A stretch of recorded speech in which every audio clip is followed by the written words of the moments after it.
Hi, my name is Steven and welcome back to my channel, and today I'm going to be talking to you about how to be an extreme cheapskate part 3, money saving tips and strategies. So welcome back to my series on how to be an extreme cheapskate, where I go through the tips and strategies I use to be an extreme cheapskate. As in part 1 and 2 of my series, I go through 5 different tips that I use throughout my days. And I go through the different pros and cons of each of the money saving tips that I use. Even though the goals of my video are for you to save money, not each of these tips can be applicable for you. Because obviously not everybody's going to be comfortable with these money saving tips because they're so extreme sometimes. Saving money is not so easy when you have cultural and societal expectations bearing down on us. And so not everybody's equipped to handle the negative impacts of those stigmas. But sometimes it might be necessary to push through that if your goal is to be an extreme cheapskate and save as much money as possible. Little changes over time can have a huge impact on our financial goals in life. So in today's video, I'm going to talk about part 3 of my money saving tips and strategies. Check out part 1 and 2 of my series if you're interested in more money saving tips. And before we start, be sure to like, subscribe, comment, hit that notification bell, share with your friends if you like this content. And let's do this. So here are some of my tips on how to save money. Number 1, fix window leaks. The recent cold weather in Seattle has really forced me to take a look at all the windows in our apartment and check them for leaks. With each leak, cold air can get in and the heater has to work a little bit harder to keep the same temperature in your apartment. This effect is really powerful the more windows you have. So the more windows you have, the more possible leaks you might have.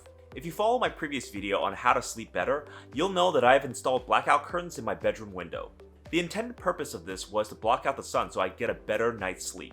But I realized that it had an unintended positive benefit. It also kept the cold air out as well.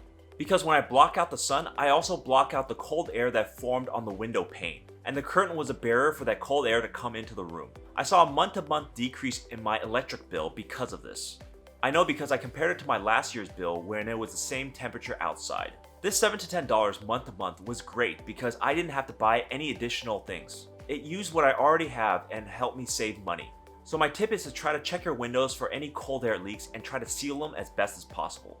And if you can't do that, then figure out a way to put a physical barrier between you and the cold air. So now let's talk about some of the pros of this tip. This is very cheap to implement and you can save a lot of money in the long term.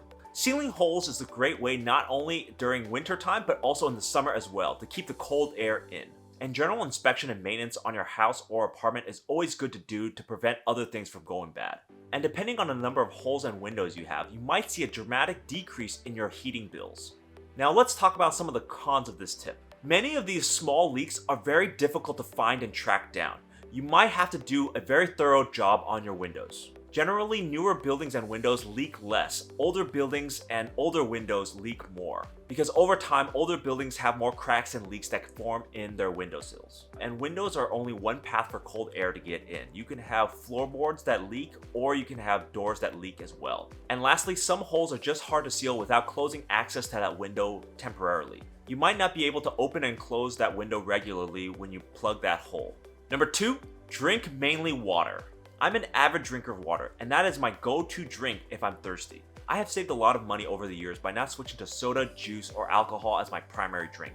As a child, I did drink a lot of soda and juice, and then in my 20s, I also drank a lot of that plus alcohol. But in my late 20s and 30s, I started to switch to water as my primary mode of quenching my thirst. Not only is it mostly free, but it's your natural way of your body hydrating itself. The switch to water did take some time when you're switching from soda or juice or alcohol. But over time, I was able to wean off the sugary drinks and go primarily to water. So what are some of the pros of mainly drinking water? Switching from sugary drinks to just tea, coffee, or water can be a boon to your health. It's mostly free and you can ask for it anywhere in the United States. Although in some other countries, the water might not be free and you have to ask for tap water. And another reason why water is so good is that you need a certain amount of it every day to keep you healthy and alive. Your body doesn't have to do the hard work of converting soda or juice into pure water. And over a long period of time, drinking primarily water can save you a ton of money because you're not buying anything else. So what are some of the cons of drinking water primarily? Usually you want to filter the water that comes out of your tap. You can't guarantee that it's going to be clean and fresh and pure. There might be pipe impurities or the source of the water might be contaminated. So you have to do a little bit of due diligence whether or not the water that's coming out of your tap is good for you. It can be a hard lifestyle to adjust to if you're primarily used to drinking sugary drinks or something else. It can take months or years for you to get adjusted to drinking water primarily. because it can be really difficult for your taste buds to adjust to the new tastes. And lastly, sometimes it's just hard to drink water. On occasion, you'll be out and about and you want to order that specialty drink. Go ahead, you can. And really, this is a social thing, so you don't feel left out when you're the only person drinking water at the table. So just know that sometimes you have to mix it up and you have to actually spend money on other things besides water. So number 3, reuse and repurpose stuff. I rarely buy new things and I try to repurpose my old stuff as much as possible before I throw it out. Things like old boxes, bags, or food containers. I reuse them. And I try to reuse them a couple of times before they get worn down and I throw them away. Before I throw anything away, I usually sit on it for a couple of days, thinking through all the possibilities of me needing that item in the future. Sometimes with a little bit of creativity, we can reuse old things for new purposes. So what are some of the pros of reusing old stuff? This not only can help me minimize the things that I buy, but ultimately create less trash overall. When you reuse old stuff like boxes or containers, you can eliminate the need to buy additional containers for specialized purposes. So for example, if you use old yogurt cartons to put in your nuts and bolts that you have lying around, it can save you from buying a specialized box for it. And also, you have more thoughtfulness about the item in general. In our consumerist culture, we don't give thought or thanks to that object that we used. Most of the things that we use are one-time use only and we promptly get rid of them. We never think about the life cycle of that object. It was created with a purpose and it goes through a life to death cycle. In each one of these steps, money, time, and resources were used to create that item.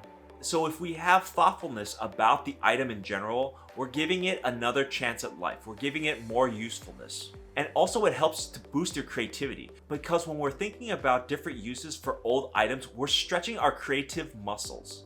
So let's talk about some of the cons of repurposing stuff. It can be really hard sometimes to repurpose one-time use materials. Sometimes it's just too shabby or worn down or useless to try to repurpose it. It might not be worth your time if you try to reuse it more than one time. One-time use objects are specifically for a single purpose, nothing else. Remember that old yogurt carton that can be repurposed to put in nuts and bolts? While its true purpose is for being a container, it is not used to hold nuts and bolts. It needs to be labeled and it also needs to have a lid so that it doesn't fall out. Because if you didn't have a label on it, you don't know what's inside of it and it's harder for you to distinguish what has what. So when you repurpose something, it has to be adapted from its natural state.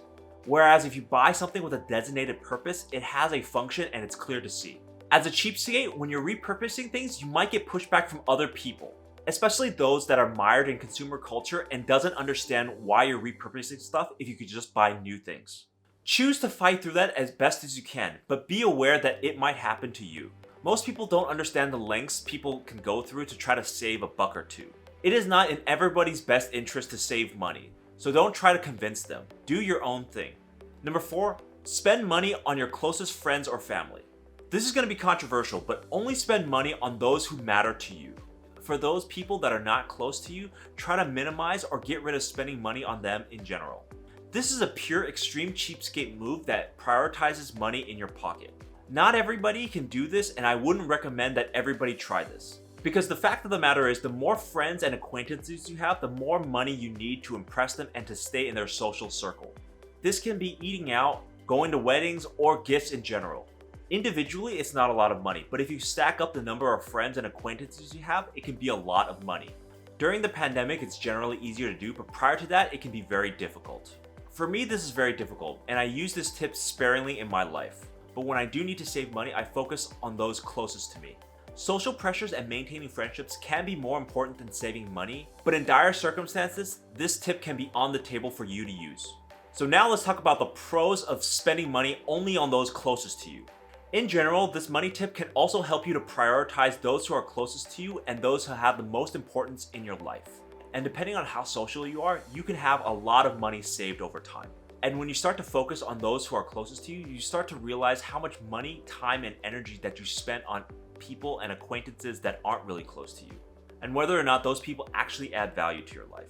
So what are some of the cons to this approach? You'll miss out on a lot of social connections and interactions due to this. It'll be very difficult to organize things where you and your friends spend nothing. It can also be very difficult to choose who your closest friends and family are.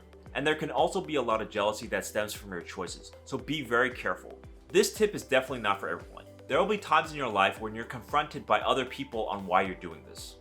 It won't be pleasant, but keep in mind that if you have an extreme cheapskate mindset, this might be the way to go. And lastly, you might end up spending more money in general on your closest friends and family, because you might feel the need to want to impress them rather than save that money. Number 5, don't skimp on the electronics. One of the places that I don't go is to buy cheap electronics, because whenever I go cheap on electronics, it always is a bad idea in the end. Things like headphones, computers, or cell phones, I always buy the best quality that I can. This is especially true if you use it for work or personal all the time. When you buy cheap electronics, it's amplified in the construction, the wires, and the circuit boards. Because if it wasn't assembled and built to code, it can be an electrical hazard. I do a lot of research up front so that I buy the highest quality electronics that I can. And I make sure that this product can last me over a long period of time. That's where I get my money saving value. So what are some of the pros of this? So over the long term, this can save you a lot of money because it prevents you from buying the same stuff over and over because of breaking. Good electronics can also be very popular, so you have a lot of technical help and servicing that can be at your fingertips. If something goes wrong with it, you can usually find helps on way to fix it. And also the side benefit is that you'll love the capabilities of a good technical product in your hands. So what are some of the cons of not skimping out on electronics? It can be very expensive upfront and you have to do a lot of research to find what you want. Usually the right product for you is not so simple and you really have to find your specialty item. Because in order for you to use it long term, you have to understand your own use cases for that item over a long period of time. And things still break down eventually, so you'll have to service it or fix it or buy something new in the end. Electronics are not something that can last forever. Eventually you'll have to replace it. But if it's a high quality product, you can probably get it refurbished or fixed rather than replacing it. And lastly, if you don't have a need for electronics in general, you probably can get away with low quality or cheaper versions. But you do have to watch out for low quality products because it can cause shorting or other hazards to you. So those are more ways I've saved money by being a student of an extreme cheapskate. Breaking societal and cultural expectations of how we spend money is really hard to do. It can be very hard to break our conditioning of consumerist culture in society. But if you're committed to trying to save as much money as possible, then you're going to have to fight through that conditioning. For me, in the end, each one of these tips has to be weighed by the pros and cons of it. I can't just do any of these money-saving tips blindly. I have to take my life into account. Because there are negative effects of being an extreme cheapskate. And really see which one of these money-saving tips speaks to you the most and then execute on them. Because the goal of this is to make sure whatever works for you, you can stick with it over a long period of time. That's when the true money saving happens. So thank you for watching. Please leave me a comment down below on what money saving tips that you use and what are some of the pros and cons of it are. And I'll see you next time.